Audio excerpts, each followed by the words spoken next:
আসসালামু আলাইকুম। আমি অন্তু শরীফ। এই নাও কাঠগোলাপ আমার একক কাব্যগ্রন্থ থেকে একটি কবিতাংশ আপনাদের শোনাব। কবিতা বন্ধুরা।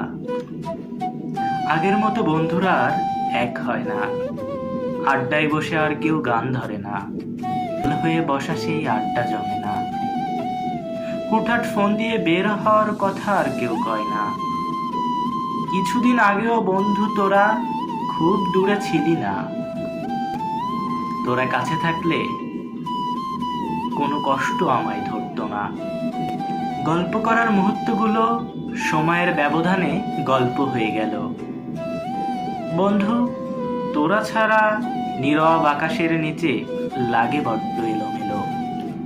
নিয়ম করে বিকালে এক হওয়ার সেই অমূল্য সময়, রাত দিন বন্ধু তোরা